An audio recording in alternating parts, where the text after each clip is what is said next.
पूरी दुनिया के अंग्रेज इत्थे आउंदे सन, मशीनां लगियां सी वड्डियां वड्डियां ते वपार करते सन पंजाब के इस जगह के उत्ते।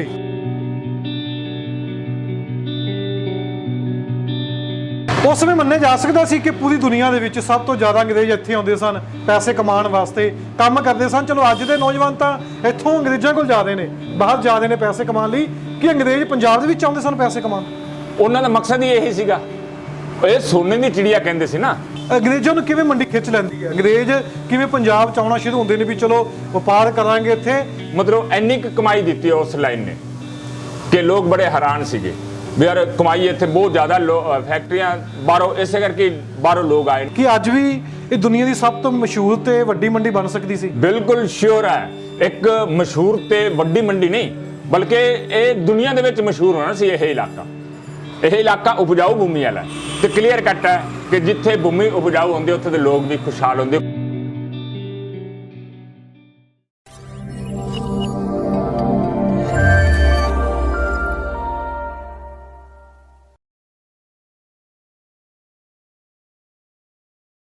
इस समय मौजूद हाँ एशिया की सब तो वड्डी मंडी कही जाने वाली उस स्थान के उत्ते जिथे अज कोई भी उस वपार की नहीं गल करता जो वपार सन 1947 तो पहला शुरू होया सी, उस बार ये वपार बंद हो जाता है।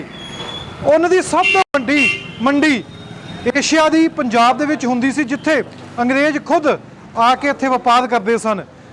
पूरी दुनिया के अंग्रेज इत्थे आउंदे सन, मशीनां लगियां सी वड्डियां वड्डियां ते वपार करते सन पंजाब के इस जगह के उत्ते।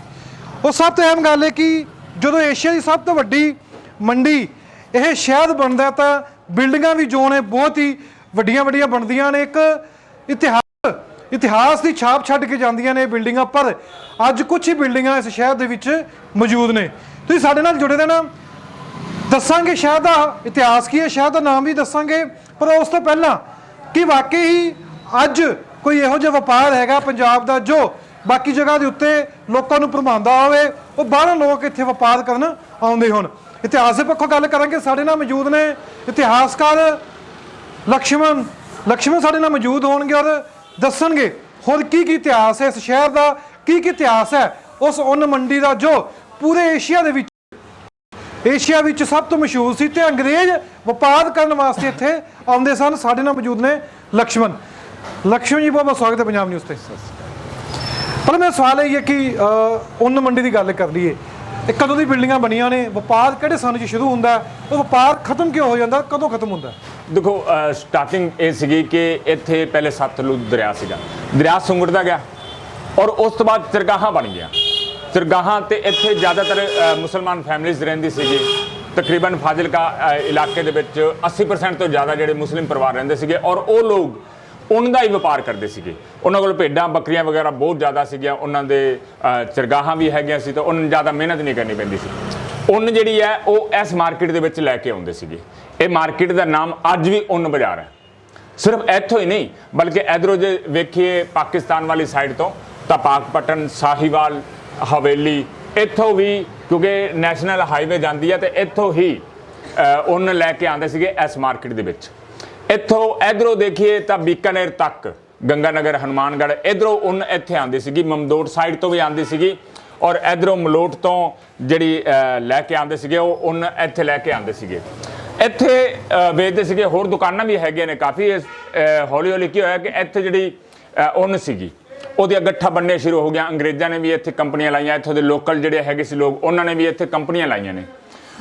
तकरीबन 10-12 जिहड़ियां फैक्ट्रियां सीगियां वो फाजिलका इलाके दे विच सीगियां ते शहरी इलाके दे विच अज तो खत्म हो गया। इत्थों उन्न लैके जाते सीगे बाई ट्रेन, अंग्रेज़ों ने जिहड़ी ट्रेन चलाई सीगी इत्थों लैके जाते सीगे समासाटा, यानी पहले फाजिलका की गल करिए तो फाजिलका तो अगे चानन वाला मंडी है, उत्थे रेलवे स्टेशन है। उस तो बाद अमरूका, उधरों समासाटा, कराची तक जाती सी बाई ट्रेन, इत्थों माल लैके जाते सीगे। उत्थों कराची तो अगे ये बंदरगाह राही एशिया के यूरोप के ਵੱਖ-ਵੱਖ देशों के विच भेजते सीगे। इत्थे ही उन्न जिहड़ी वो साफ होंदी सीगी। ये मार्केट क्लॉक टावर तो लैके कॉलेज तक, सरकारी MR कॉलेज है, उत्थे तक होंदी सीगी। और रस्ते दे विच उन्न धोण दा भी जिहड़ा काम होंदा सीगा, वो उन्न दा धोण दा काम हनुमान मंदिर है ਉੱਥੇ ਨਾਲ ਉਹਨਾਂ ਦਾ ਜਿਹੜਾ ਸਾਫ਼ ਕਰਨ ਦਾ ਉਹ ਕੰਮ ਹੁੰਦਾ ਸੀ। ਇਸ ਤੋਂ ਬਾਅਦ ਇੱਥੇ ਫੈਕਟਰੀਆਂ ਜਿਹੜੀਆਂ ਹੈਗੀਆਂ ਸੀਗੀਆਂ, ਰਾਮ ਪ੍ਰੈਸ ਹੈ, ਹੋਰ ਅੰਗਰੇਜ਼ਾਂ ਨੇ ਬਣਾਈਆਂ ਮੈਨਚੈਸਟਰ ਫੈਕਟਰੀਆਂ, ਵੂਲ ਐਂਡ ਪ੍ਰੋਸੈਸਿੰਗ ਫੈਕਟਰੀਆਂ ਕਈ ਹੈਗੇ ਸੀ। ਯਾਨੀ ਕਿ ਅੱਛਾ, ਕਿਹੜੇ ਸਨ ਵਿੱਚ ਮੰਡੀ ਵਸੀ ਸੀ? ਇਹ ਮੰਡੀ ਤਕਰੀਬਨ 1850 ਦੇ ਵਿੱਚ ਮੰਡੀ ਸ਼ੁਰੂ ਹੋ ਗਈ ਸੀ। 1850 ਤੋਂ ਲੈ ਕੇ 19 ਤੱਕ ਤਾਂ ਏਸ਼ੀਆ ਦੀ ਉੱਨ ਮੰਡੀ ਉੱਨ ਏਸ਼ੀਆ ਦੇ ਵਿੱਚ ਮਸ਼ਹੂਰ ਹੋ ਗਈ ਸੀ ਨਾ। ਇਸ ਦੌਰਾਨ ਜਿਹੜੇ 40-50 ਸਾਲ ਬੀਤੇ ਆ, ਇਸ ਦੌਰਾਨ ਇਹ ਹੌਲੀ ਹੌਲੀ ਕਰਕੇ ਐਵੇਂ ਮਸ਼ਹੂਰ ਹੁੰਦੀ ਗਈ ਹੈ। ਉਧਰੋਂ ਲੋਕ ਇੱਥੇ ਲੈ ਕੇ ਆਉਂਦੇ ਸੀਗੇ ਔਰ ਉਸ ਵੇਲੇ ਦੀ ਇੱਥੇ ਬਿਲਡਿੰਗਾਂ ਕਾਫੀ ਹੈਗੀਆਂ ਸੀ। ਜਿਹੜਾ ਫਾਜ਼ਿਲਕਾ ਦਾ ਹਰੇਕ ਤਕਰੀਬਨ ਇਹ ਕਹਿ ਸਕਦੇ ਕਿ 80% 85% ਲੋਕਾਂ ਦੇ ਘਰਾਂ ਦੇ ਵਿੱਚ ਸਿਰਫ ਉੱਨ ਦਾ ਹੀ ਕੰਮ ਹੁੰਦਾ ਸੀਗਾ। ਕਿਸੇ ਨੇ ਉਹਨਾਂ ਦੇ ਵਪਾਰ ਤੇ ਨਿਰਭਰ ਹੁੰਦੇ ਸੀ। ਹਾਂ, ਮਤਲਬ ਜਿਹੜੇ ਮਜ਼ਦੂਰ ਸੀਗੇ ਉਹ ਵੀ ਘਰਾਂ ਦੇ ਵਿੱਚ ਇਹੀ ਕੰਮ ਕਰਦੇ ਹੁੰਦੇ ਸੀਗੇ। ਕੋਈ ਸਾਫ਼ ਕਰਨ ਤੇ ਲੱਗ ਜਾਂਦਾ, ਕੋਈ ਗੱਠਾਂ ਤੇ ਲੱਗ ਜਾਂਦਾ, ਜਾਂ ਫੈਕਟਰੀਆਂ ਦੇ ਵਿੱਚ ਨੌਕਰੀ ਲੱਗ ਜਾਂਦਾ। 80% 85% ਲੋਕ ਉਹਨਾਂ ਦਾ ਹੀ ਕੰਮ, ਇਹਨਾਂ ਦੇ ਨਾਲ ਰਿਲੇਟਡ ਸੀਗਾ ਉਹਨਾਂ ਦਾ ਕੰਮ, ਤੇ ਇਹ ਕਾਫੀ ਮਸ਼ਹੂਰ ਹੋ ਗਏ। ਫਾਜ਼ਿਲਕਾ ਉਸ ਵਕਤ ਤੱਕ ਕਾਫੀ ਖੁਸ਼ਹਾਲ ਸੀਗਾ। ਅੱਛਾ, ਹੁਣ ਅਹਿਮ ਸਵਾਲ ਹੈ ਕਿ ਅੰਗਰੇਜ਼ ਇੱਥੇ ਆਉਂਦੇ ਨੇ, ਅੰਗਰੇਜ਼ਾਂ ਨੂੰ ਕਿਵੇਂ ਮੰਡੀ ਖਿੱਚ ਲੈਂਦੀ ਹੈ? ਅੰਗਰੇਜ਼ ਕਿਵੇਂ ਪੰਜਾਬ ਚ ਆਉਣਾ ਸ਼ੁਰੂ ਹੁੰਦੇ ਨੇ ਵੀ ਚਲੋ ਵਪਾਰ ਕਰਾਂਗੇ ਇੱਥੇ? ਕੀ ਚੀਜ਼ਾਂ ਹੋਰ ਇੱਥੇ ਮਸ਼ਹੂਰ ਹੈਗੀਆਂ ਸਨ ਫਾਜ਼ਿਲਕਾ ਦੀਆਂ? ਫਾਜ਼ਿਲਕਾ ਦਾ ਤਾਂ ਬਹੁਤ ਕੁਝ ਮਸ਼ਹੂਰ ਸੀਗਾ ਜੀ ਉਸ ਵਕਤ ਵੀ। ਤੇ ਇੱਥੋਂ ਮਤਲਬ ਕੈਂਚੀ ਵੀ ਜਿਹੜੀ ਹੈ ਉਹ ਵੀ ਇੱਥੇ ਹੀ ਬਣਦੀ ਸੀਗੀ। ਇੱਥੋਂ ਇੱਕ ਬਜ਼ੁਰਗ ਗੱਲ ਸੁਣਾਉਂਦੇ ਸੀਗੇ, ਕਹਿੰਦੇ ਜੇ ਅਸੀਂ ਇੱਥੇ ਪਾਕਪਟਨ ਤੋਂ ਉੱਨ ਵੇਚਣ ਵਾਸਤੇ ਇੱਥੇ ਜਿੱਥੇ ਆਪਾਂ ਜਗ੍ਹਾ ਤੇ ਖੜੇ ਆ, ਇੱਥੇ ਜੀ ਕਰਕੇ ਇੱਕ ਸ਼ਾਪ ਸੀਗੀ, ਉੱਥੇ ਲੈ ਕੇ ਆਏ। ਤੇ ਇੱਥੋਂ ਕਹਿੰਦੇ ਉਸ ਵਕਤ ਨਾ ਸਾਨੂੰ 2 ਆਨੇ ਦੀਆਂ 12 ਕੈਂਚੀਆਂ ਮਿਲੀਆਂ ਸੀਗੀਆਂ ਉੱਨ ਕੱਟਣ ਦੇ ਵਾਸਤੇ। ਉਹ ਇੱਥੋਂ ਹੈਗੀ ਹੈ ਦੁਕਾਨ, ਅਜੇ ਵੀ ਉਹ ਦੁਕਾਨਾਂ ਹੈਗੀਆਂ ਨੇ ਕੈਂਚੀ ਬਣਾਉਣ ਵਾਲੀਆਂ। ਬੜੀ ਮਸ਼ਹੂਰ ਸੀਗੀ ਕੈਂਚੀ, ਕਿਉਂਕਿ ਪਹਿਲੇ ਕੀ ਕਰਦੇ ਸੀਗੇ ਜੀ, ਪੱਤਰੀ ਲੈ ਲੈਂਦੇ ਸੀਗੇ ਔਰ ਪੱਤਰੀ ਦੇ ਨਾਲ ਉਹਦੀ ਉੱਨ ਕੱਟਦੇ ਹੁੰਦੇ ਸੀਗੇ। ਉਹ ਪੱਤੀ ਜਿਹੜੀ ਹੈ ਉਹ ਭੇਡ ਨੂੰ ਜਾਂ ਜਿਹੜੇ ਵੀ ਜਿੱਦ ਕਰਦੇ ਸੀਗੇ ਉਹਦੇ ਲੱਗ ਸਕਦੀ ਹੈ, ਜਾਨ ਤਾਂ ਉਹਦੇ ਵਿੱਚ ਵੀ ਹੈਗੀ ਹੈ। ਫਿਰ ਇਹਨਾਂ ਨੇ ਇੱਧਰੋਂ ਜਾਂਦੇ ਸੀਗੇ ਕੈਂਚੀਆਂ ਲੈ ਕੇ ਉੱਠਾਂ ਤੇ, ਵਪਾਰੀ ਜਿਹੜੇ ਉੱਨ ਕੱਟਣ ਵਾਲੇ ਉਹ ਜਾਂਦੇ ਸੀਗੇ, ਉਹਨਾਂ ਨੂੰ ਕਹਿੰਦੇ ਸੀਗੇ ਜੀ ਤੁਸੀਂ ਉੱਨ ਕਟਾਣੀ ਹੈ ਤਾਂ ਸਾਨੂੰ ਇੰਨੇ ਪੈਸੇ ਦਿਓ ਤੇ ਅਸੀਂ ਤੁਹਾਨੂੰ ਉੱਨ ਕੱਟ ਕੇ ਦਿੰਦੇ ਹਾਂ। ਉਹਨਾਂ ਨੇ ਇੱਕ ਵਾਰੀ ਬਜ਼ੁਰਗ ਦੱਸਦੇ ਸੀਗੇ, ਸਜਰਾਣੇ ਦੇ ਹੈਗੇ ਸੀ, ਉਹਨਾਂ ਨਾਲ ਮੇਰੀ ਗੱਲ ਹੋਈ ਸੀ, ਭਗਵਾਨ ਦਾਸ ਉਹਨਾਂ ਦਾ ਨਾਮ ਹੈ। ਉਹਨਾਂ ਨੇ ਮੈਨੂੰ ਦੱਸਿਆ ਸੀਗਾ, ਉਹ ਕਹਿੰਦੇ ਜੀ ਅਸੀਂ ਤੇ ਉਹਨਾਂ ਦੇ ਦਾਦਾ ਉਹ ਮਤਲਬ ਜਦੋਂ ਆਏ ਨੇ ਉੱਥੇ ਉਹ ਉਹਨਾਂ ਦੇ ਉੱਪਰ ਉੱਠਾਂ ਦੇ ਉੱਪਰ, ਕਹਿੰਦੇ ਜੀ ਉੱਨ ਕੱਟਣ ਵਾਸਤੇ ਅਸੀਂ ਆਏ ਹਾਂ, ਤਾਂ ਉਹ ਉੱਨ ਕਹਿੰਦੇ ਅਸੀਂ ਨਹੀਂ ਕਟਾਣੀ, ਜੇ ਅਸੀਂ ਆਪਣੇ ਆਪ ਕੱਟਾਂਗੇ। ਇਹਨਾਂ ਨੇ ਪੱਤਰੀਆਂ ਬਣਾ ਲਈਆਂ, ਪੱਤਰੀਆਂ ਨਾਲ ਕੱਟਣ ਦੀ ਕੋਸ਼ਿਸ਼ ਕੀਤੀ ਜਦੋਂ, ਤਾਂ ਉਹ ਵੱਜ ਗਈ ਪੇੜ ਦੇ ਕਿਤੇ। ਫਿਰ ਇੱਥੇ ਫਾਜ਼ਿਲਕਾ ਆਈ, ਇਹਨਾਂ ਨੇ ਦੇਖਿਆ ਯਾਰ ਇੱਥੇ ਤਾਂ ਕੈਂਚੀਆਂ ਹੁੰਦੀਆਂ ਨੇ।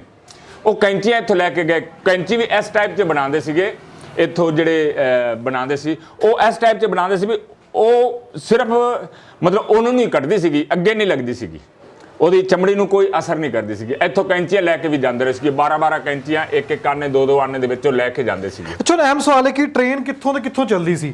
ਪਾਕਿਸਤਾਨ ਦੀ ਗੱਲ ਕਰੀਏ, ਕਿਵੇਂ ਵਪਾਰ ਹੁੰਦਾ ਸੀ ਉਹਨਾਂ ਦਾ? ਜੇ ਅੰਗਰੇਜ਼ ਇੱਥੋਂ ਉਹਨਾਂ ਦਾ ਵਪਾਰ ਕਰਨ ਆਏ ਸੀ, ਅੰਗਰੇਜ਼ ਕਿਵੇਂ ਇੱਥੋਂ ਫਿਰ ਉਹਨੂੰ ਲੈ ਕੇ ਜਾਂਦੀ ਸੀ?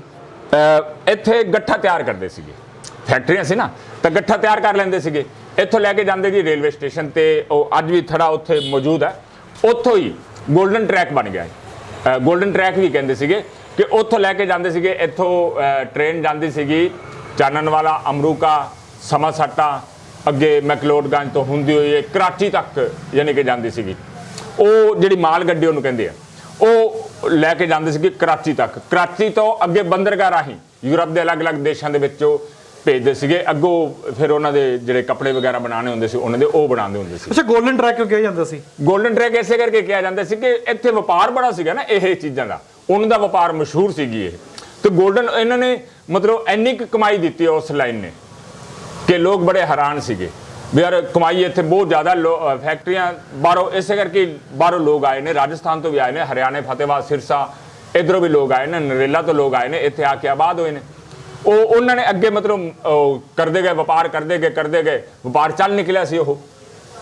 ਤੇ ਇੱਕ ਵਾਰੀ ਥੋੜਾ ਜਿਹਾ ਲਾਸ ਹੋਇਆ ਸੀਗਾ, ਕਿਉਂਕਿ ਉਸ ਵਕਤ ਕੀ ਹੋਇਆ ਕਿ 1908 ਦੇ ਵਿੱਚ ਇੱਥੇ ਬਾੜ ਆ ਗਈ ਸੀ, ਹੜ੍ਹ ਆ ਗਿਆ ਸੀਗਾ, ਦਰਿਆ ਨਾਲ ਹੈ, ਹੜ੍ਹ ਆ ਗਿਆ ਸੀ। ਸਾਰੀ ਇਹ ਜਿਹੜੀ ਹੈਗੇ ਸੀ ਫੈਕਟਰੀਆਂ ਜਾਂ ਇਮਾਰਤਾਂ ਸੀਗੀਆਂ, ਬੰਗਲਾ ਵੀ ਸੀਗਾ ਉਹਨਾਂ ਦੇ ਵਿੱਚ, ਡਾਕ ਬੰਗਲਾ ਵੀ ਸੀਗਾ, ਇਹ ਸਾਰੀਆਂ ਇਮਾਰਤਾਂ ਡਿੱਗ ਗਈਆਂ ਸੀਗੀਆਂ। ਉਸ ਵੇਲੇ ਕਾਫੀ ਨੁਕਸਾਨ ਹੋਇਆ ਸੀ ਫਾਜ਼ਿਲਕਾ ਨੂੰ। ਪਰ ਹੌਲੀ ਹੌਲੀ ਫਿਰ ਇਹਨਾਂ ਨੇ 5-7 ਸਾਲਾਂ ਦੇ ਵਕਫੇ ਦੇ ਬਾਅਦ ਉਸੇ ਲਾਈਨ ਤੇ ਫਿਰ ਲੈ ਆਂਦਾ ਇਹਨਾਂ ਨੂੰ, ਇਹ ਫਿਰ ਮਸ਼ਹੂਰ ਹੋ ਗਿਆ। ਤੇ ਗੋਲਡਨ ਟਰੈਕ ਫਿਰ ਸਾਡੀ ਚੱਲ ਪਈ ਹੈ। ਅੱਛਾ ਨੇ ਉਹਨਾਂ ਦਾ ਵਪਾਰ ਬੰਦ ਕਿਉਂ ਹੋਇਆ? ਇੱਕ 47 ਵਿੱਚ ਲਿਖੀ ਖਿੱਚ ਦਿੱਤੀ ਜਾਂਦੀ ਹੈ, ਅਖੀਰਲਾ ਆਪਾਂ ਜ਼ਿਲ੍ਹਾ ਕਹਿ ਸਕਦੇ ਹਾਂ ਇਹ ਪੰਜਾਬ ਦਾ, ਪੂਰੇ ਭਾਰਤ ਦਾ, ਫਿਰ ਬੰਦ ਕਿਉਂ ਹੋ ਗਿਆ? ਦੇਖੋ ਇਹਦਾ ਕਾਰਨ ਇਹੀ ਹੈ ਕਿ ਬ੍ਰਿਟਿਸ਼ ਗਵਰਨਮੈਂਟ ਇੱਥੋਂ ਚਲੀ ਗਈ। ਉਹਨਾਂ ਦੀ ਕਾਫੀ ਫੈਕਟਰੀਆਂ ਸੀਗੀਆਂ, ਤਕਰੀਬਨ 7-8 ਫੈਕਟਰੀ ਤਾਂ ਉਹਨਾਂ ਦੀ ਸੀਗੇ ਨਾ, ਅੰਗਰੇਜ਼ਾਂ ਦੇ, ਫਾਜ਼ਿਲਕਾ ਐਸੇ ਇਲਾਕੇ ਦੇ ਵਿੱਚ ਹੀ, ਸ਼ਹਿਰ ਦੇ ਵਿੱਚ ਹੀ। ਔਰ ਬਾਕੀ ਜਿਹੜੇ ਕੰਮ ਸੀਗੇ ਜ਼ਿਆਦਾਤਰ ਉਹਨਾਂ ਦਾ ਵਪਾਰ, ਜਿਹੜੇ ਕੰਮ ਕਰਦੇ ਸੀਗੇ ਉਹਨਾਂ ਜਿਨ੍ਹਾਂ ਕੋਲੋਂ ਹੈਗੀ ਮਿਲਦੀ ਸੀ, ਭੇਡਾਂ ਬੱਕਰੀਆਂ ਦਾ ਕਾਰੋਬਾਰ ਕਰਦੇ ਸੀਗੇ, ਉਹ ਸੀਗੇ ਮੁਸਲਮਾਨ ਪਰਿਵਾਰ। ਔਰ 80-85% ਇੱਥੇ ਮੁਸਲਮਾਨਾਂ ਦੀ ਆਬਾਦੀ ਸੀਗੀ। ਔਰ ਉਹ ਮੁਸਲਮਾਨ ਪਰਿਵਾਰ ਸਾਰੇ ਜਿਹੜੇ ਇੱਥੋਂ ਮਤਲਬ ਫਾਜ਼ਿਲਕਾ ਤੋਂ ਉਹ ਪਾਕਿਸਤਾਨ ਚਲੇ ਗਏ। ਪਾਕਿਸਤਾਨ ਜਾਣ ਦੇ ਨਾਲ ਕਲੀਅਰ ਹੈ ਵੀ ਉਹ, ਕਿਉਂਕਿ ਉਹਨਾਂ ਕੋਲ ਤਜਰਬਾ ਸੀਗਾ, ਤੇ ਬਾਅਦ ਵਿੱਚ ਉਧਰੋਂ ਵਿਛੜ ਕੇ ਆਏ ਆ ਲੋਕ, ਉੱਜੜ ਕੇ ਉਧਰੋਂ ਇੱਥੇ ਆ ਕੇ ਆਬਾਦ ਹੋ ਗਏ। ਇਸ ਦੌਰਾਨ ਜਿਹੜੇ 5-7 ਸਾਲ ਦਾ ਵਕਫਾ ਪਿਆ ਉਹਨਾਂ ਨੂੰ ਸੰਭਲਣ ਵਿੱਚ, ਤੇ ਭੇਡਾਂ ਬੱਕਰੀਆਂ ਦਾ ਜਿਹੜਾ ਕਾਰੋਬਾਰ ਸੀਗਾ, ਕਿਉਂਕਿ ਉਹ ਲੈ ਨਹੀਂ ਜਾ ਪਾਏ, ਤੇ ਉਹ ਉੱਥੋਂ ਜਿਹੜੇ ਉੱਥੋਂ ਆਏ ਨੇ ਉਹ ਇੱਧਰ ਲਿਆ ਨਹੀਂ ਪਾਏ। ਉਹ ਵਿਚਾਰੀਆਂ ਭੁੱਖੀਆਂ ਮਰ ਗਈਆਂ, ਜਾਂ ਕਈ ਡੁੱਬ ਗਈਆਂ, ਜਾਂ ਉਹ ਛੱਡ ਕੇ ਚਲੇ ਗਏ ਤੇ ਉਹ ਅੱਗੇ ਪਿੱਛੇ ਹੋ ਗਈਆਂ। ਤੇ ਵਪਾਰ ਜਿਹੜਾ, ਟ੍ਰੇਨ ਵੀ ਬੰਦ ਹੋ ਗਈ। ਟ੍ਰੇਨ 1962 ਦੇ ਵਿੱਚ ਲਾਈਨ ਹੀ ਪੱਟ ਦਿੱਤੀ, 60 ਦੇ ਵਿੱਚ ਲਾਈਨ ਹੀ ਪੱਟ ਦਿੱਤੀ ਗਈ ਸੀ ਨਾ, ਉਖਾੜ ਦਿੱਤੀ ਗਈ। ਉਸ ਵੇਲੇ 47 ਦੇ ਵਿੱਚ ਜਦੋਂ ਕਨੈਕਸ਼ਨ ਹੀ ਬੰਦ ਹੋ ਗਿਆ, ਤੇ ਇੱਥੋਂ ਵਪਾਰ ਜਿਹੜਾ ਹੁੰਦਾ ਸੀਗਾ ਉਧਰੋਂ ਉਹਨਾਂ ਨਹੀਂ ਬੰਦ ਹੋ ਗਈ। ਇਧਰੋਂ ਬੀਕਾਨੇਰ ਤੋਂ ਵੀ ਪਤਾ ਲੱਗਿਆ ਵੀ ਇੱਥੇ ਤੇ ਕੰਮ ਖਤਮ ਹੋ ਗਿਆ, ਕਾਰੋਬਾਰ ਖਤਮ ਹੋ ਗਿਆ, ਉਹਨਾਂ ਨੇ ਵੀ ਬੰਦ ਕਰਤੀ। ਮਲੋਟ ਜਾਂ ਡੱਬ ਵਾਲੀ ਜਾਂ ਮਮਦੋਟ ਤੋਂ ਆਉਂਦੀ ਸੀ ਉਹ ਵੀ ਬੰਦ ਹੋ ਗਈ। ਸਭ ਕੁਝ ਬੰਦ ਹੋ ਗਿਆ, ਤੇ ਲੋਕ ਇੱਥੇ ਨਵੇਂ ਆ ਕੇ ਆਬਾਦ ਹੋਏ। ਉਹਨਾਂ ਨੂੰ ਕੋਈ ਤਜਰਬਾ ਨਹੀਂ ਸੀ ਇਸ ਬਾਰੇ, ਇਸ ਕਰਕੇ ਜਿਹੜੀ ਲਾਈਨ ਸੀਗੀ ਉਹ 골ਡਨ ਟਰੈਕ ਨੂੰ ਜ਼ੀਰੋ ਟਰੈਕ ਤੇ ਲੈ ਕੇ ਆ ਗਈ। ਅੱਛਾ, ਸਭ ਤੋਂ ਅਹਿਮ ਸਵਾਲ ਹੈ ਕਿ ਜੇ 47 ਦੀ ਵੰਡ ਨਾ ਹੁੰਦੀ, ਕਿ ਅੱਜ ਵੀ ਇਹ ਦੁਨੀਆ ਦੀ ਸਭ ਤੋਂ ਮਸ਼ਹੂਰ ਤੇ ਵੱਡੀ ਮੰਡੀ ਬਣ ਸਕਦੀ ਸੀ? ਬਿਲਕੁਲ ਸ਼ੋਰ ਹੈ। ਇੱਕ ਮਸ਼ਹੂਰ ਤੇ ਵੱਡੀ ਮੰਡੀ ਨਹੀਂ, ਬਲਕਿ ਇਹ ਦੁਨੀਆ ਦੇ ਵਿੱਚ ਮਸ਼ਹੂਰ ਹੋਣਾ ਸੀ ਇਹ ਇਲਾਕਾ।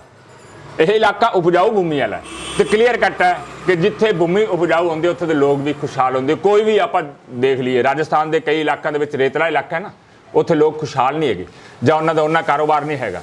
ਪਰ ਜਿੱਥੇ ਉਪਜਾਊ ਭੂਮੀ ਹੈ, ਜਿੱਥੇ ਵਧੀਆ ਫਸਲ ਹੁੰਦੀ ਹੈ, ਵਧੀਆ ਕਾਰੋਬਾਰ ਹੁੰਦਾ ਹੈ, ਉੱਥੇ ਲੋਕ ਖੁਸ਼ਹਾਲ ਹੁੰਦੇ ਨੇ। ਇਹ ਕਲੀਅਰ ਕੱਟ ਹੈ। ਜਾਂ ਫੈਕਟਰੀਆਂ ਹੁੰਦੀਆਂ ਨੇ ਉੱਥੇ ਲੋਕ ਖੁਸ਼ਹਾਲ ਹੋਣਗੇ। ਸਾਨੂੰ ਤਾਂ ਪਾਰਟੀਸ਼ਨ ਨੇ ਇਸ ਇਲਾਕੇ ਨੂੰ ਜ਼ੀਰੋ ਤੇ ਲਿਆ ਕੇ ਖੜਾ ਕਰ ਦਿੱਤਾ, ਕਿਉਂਕਿ ਦੁਬਾਰਾ ਉਛਲੇ ਲੋਕ, ਦੁਬਾਰਾ ਆਇਆ ਉਸੇ ਲਾਈਨ ਤੇ। ਅੱਜ ਉਹ ਵਪਾਰ ਬੇਸ਼ੱਕ ਇੱਥੇ ਨਹੀਂ ਹੈਗਾ, ਪਰ ਲੋਕ ਫਿਰ ਵੀ ਕੁਛ ਨਾ ਕੁਛ ਖੁਸ਼ਹਾਲ ਨੇ, ਕਿਉਂਕਿ ਸਾਡਾ ਜਿਹੜਾ ਇਹ ਇਲਾਕਾ ਹੈ ਉਹ ਉਪਜਾਊ ਹੈ। ਉਹਨਾਂ ਦਾ ਵਪਾਰ ਸਾਰਿਆਂ ਨਾਲੋਂ ਜ਼ਿਆਦਾ ਮੁਸਲਮਾਨ ਕਰਦੇ ਸਨ ਇੱਥੇ। ਉੱਥੇ ਉਸ ਵਕਤ ਮੁਸਲਮਾਨ ਜ਼ਿਆਦਾ, ਮਤਲਬ ਕਾਰੋਬਾਰ ਉਹਨਾਂ ਦਾ ਸੀਗਾ, ਪਰ ਵਪਾਰੀ ਜਿਹੜੇ ਸੀ ਉਹ ਇੱਥੋਂ ਦੇ ਹੈਗੇ ਸੀ। ਕੁਝ ਮਹਾਜਨ ਲੋਕ ਸੀਗੇ, ਬਾਣੀਆ ਲੋਕ ਸੀਗੇ, ਜਾਂ ਬ੍ਰਿਟਿਸ਼ ਗਵਰਨਮੈਂਟ ਦੇ ਸੀਗੇ, ਜਾਂ ਉਹ ਲੋਕ ਸੀ ਜਿਹੜੇ ਬਾਹਰੋਂ ਸਿੱਖ ਕੇ ਆਏ ਸੀਗੇ, ਇਸ ਕਾਰੋਬਾਰ ਦੇ ਸੰਬੰਧਿਤ ਸਿੱਖ ਕੇ ਆਏ ਸੀਗੇ, ਉਹ ਕਾਰੋਬਾਰ ਕਰਦੇ ਸੀਗੇ। ਪਰ ਸਾਰੀ ਜਿਹੜੀ ਪਾਲਦੇ ਸੀਗੇ, ਭੇਡਾਂ ਪਾਲਦੇ ਸੀ, ਉਹ ਮੁਸਲਮਾਨ ਪਰਿਵਾਰ ਸੀਗੇ। ਉਹ ਮੁਸਲਮਾਨ ਪਰਿਵਾਰ, ਭੇਡਾਂ ਉਹਨਾਂ ਦੀ ਖਤਮ ਹੋ ਗਈਆਂ, ਜਾਂ ਕੁਝ ਲੈ ਕੇ ਚਲੇ ਗਏ, ਉਹ ਪਾਕਿਸਤਾਨ ਚਲੇ ਗਏ। ਤੇ ਇੱਥੇ ਜੇ ਉਹ ਕੰਮ ਨਹੀਂ ਕਰਨਗੇ ਤਾਂ ਫੈਕਟਰੀਆਂ ਦਾ ਕੀ ਫਾਇਦਾ? ਫੈਕਟਰੀ 'ਚ ਮਜ਼ਦੂਰ ਹੀ ਨਾ ਹੋਏਗਾ, ਕੰਮ ਕਰਨ ਵਾਲਾ ਹੀ ਨਾ ਹੋਏਗਾ, ਤਾਂ ਫੈਕਟਰੀ ਚੱਲ ਹੀ ਨਹੀਂ। ਉਸ ਸਮੇਂ ਮੰਨਿਆ ਜਾ ਸਕਦਾ ਸੀ ਕਿ ਪੂਰੀ ਦੁਨੀਆ ਦੇ ਵਿੱਚ ਸਭ ਤੋਂ ਜ਼ਿਆਦਾ ਅੰਗਰੇਜ਼ ਇੱਥੇ ਆਉਂਦੇ ਸਨ, ਪੈਸੇ ਕਮਾਉਣ ਵਾਸਤੇ ਕੰਮ ਕਰਦੇ ਸਨ। ਚਲੋ ਅੱਜ ਦੇ ਨੌਜਵਾਨ ਤਾਂ ਇੱਥੋਂ ਅੰਗਰੇਜ਼ਾਂ ਕੋਲ ਜਾਂਦੇ ਨੇ, ਬਾਹਰ ਜਾਂਦੇ ਨੇ ਪੈਸੇ ਕਮਾਉਣ ਲਈ, ਕਿ ਅੰਗਰੇਜ਼ ਪੰਜਾਬ ਦੇ ਵਿੱਚ ਆਉਂਦੇ ਸਨ ਪੈਸੇ ਕਮਾਉਣ? ਉਹਨਾਂ ਦਾ ਮਕਸਦ ਹੀ ਇਹੀ ਸੀਗਾ। ਇਹ ਸੋਨੇ ਦੀ ਚਿੜੀਆ ਕਹਿੰਦੇ ਸੀ ਨਾ, ਪਰ ਉਹਨਾਂ ਨੇ ਤਾਂ ਬਰਬਾਦ ਕਰਤਾ ਯਾਰ। ਇੱਥੋਂ ਬਹੁਤ ਕੁਝ ਲੈ ਕੇ ਗਏ ਨੇ ਉਹ। ਇੰਡੀਆ ਨੂੰ ਪਾਕਿਸਤਾਨ ਅਲੱਗ ਕਰਕੇ ਇੰਡੀਆ ਤੋਂ, ਤੇ ਯਾਨੀ ਜੇ ਇਕੱਠਾ ਹੁੰਦਾ ਤਾਂ ਅੱਜ ਇਹ ਦੇਸ਼ ਤਾਂ ਸੋਨੇ ਦੀ ਚਿੜੀਆ ਹੋਣਾ ਹੀ ਹੋਣਾ ਸੀਗਾ।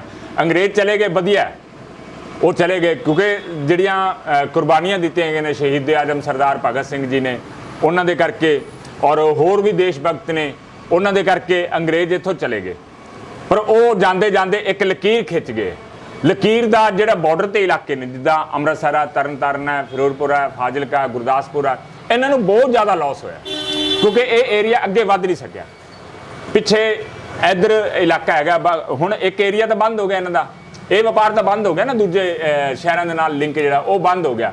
ਉਹਨਾਂ ਦੇ ਬੰਦ ਹੋਣ ਦੇ ਕਾਰਨ ਇੱਥੇ ਤਣਾਅ ਵੀ ਹੋ ਗਿਆ, ਲੋਕਾਂ ਨੂੰ ਵੀ ਉਜੜਨਾ ਪੈਂਦਾ ਵਾਰੀ-ਵਾਰੀ, ਤੇ ਉਸ ਕਰਕੇ ਵਪਾਰ ਜਿਹੜਾ ਉਹ ਬਿਲਕੁਲ ਹੀ ਇਹ ਵਾਲਾ ਉਹਨਾਂ ਦਾ ਖਤਮ ਹੋ ਗਿਆ ਇੱਥੇ।